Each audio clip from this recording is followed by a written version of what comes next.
Hey guys, today I thought I'd try something different and go through masks that I have in storage in plastic bins. I have quite a few masks that I don't display. I have in storage, and I thought I'd dig into that storage area and pull something out and just kind of go over something that might not be one of the prime masks that I display, but is still interesting. And today I'd like to take a look at the Don Post Studios 2010 Terminator 2. Now this mask is, although it's not necessarily the most collectible mask, it is kind of unusual. You don't see very many of them for sale, and you don't really come across this one too often. This mask I purchased from Laura Lady, Dr. David Lady's wife, at Mask Fest. I think I purchased this one somewhere around 2013 or 14.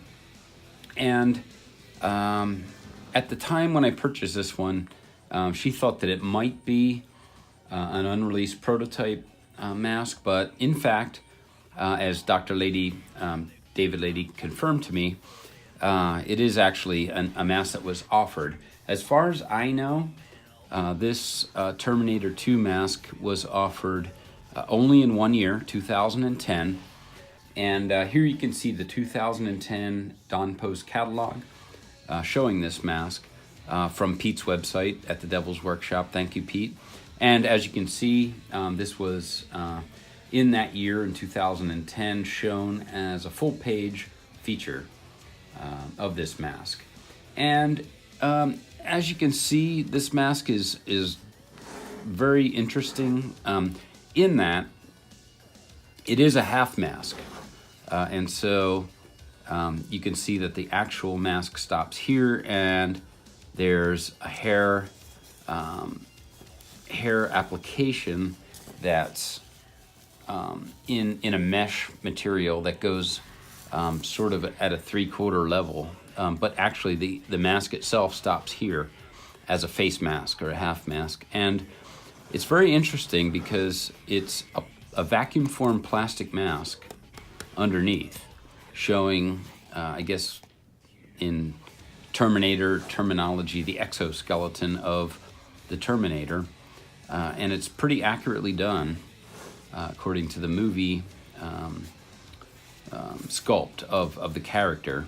And then, of course, Arnold Schwarzenegger, who played the Terminator in the Terminator movies, is shown here in the latex side of this mask. And so it's kind of interesting because it's a latex mask that is actually glued to a vacuum-formed exoskeleton underneath.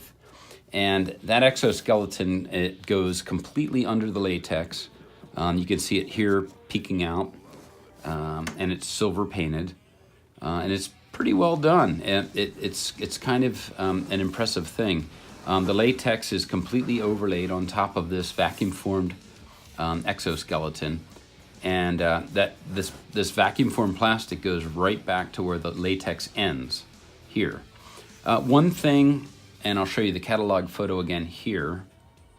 One thing that is disappointing on this one, from the catalog photo in particular, is the hair.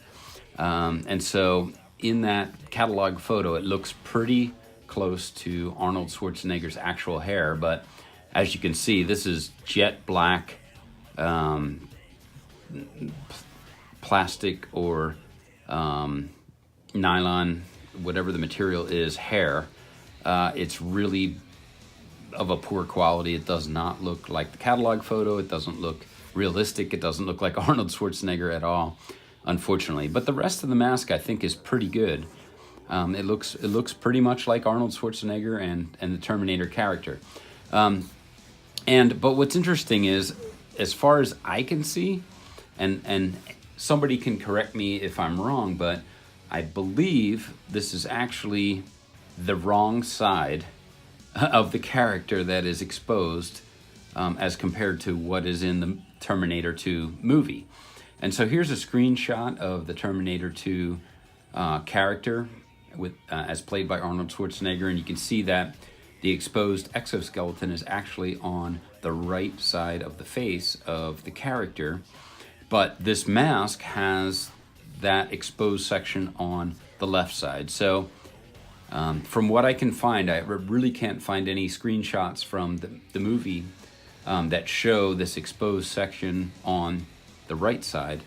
And so please someone chime in the comments and help me figure out if the mask is wrong or the screenshots online are reversed. I'm not quite sure, but either way, it's still kind of a cool mask, and I was really happy to purchase it and happy to talk to Dr. Lady a little bit about it, David Lady. And yes, you can see it has a nylon strap here across the back, and so that's what holds the mask on. The hair itself is, as I said, it's sort of just sewn into a mesh cap across the top, and it comes with the Terminator 2 Judgment Day tag from Don Post Studios. And I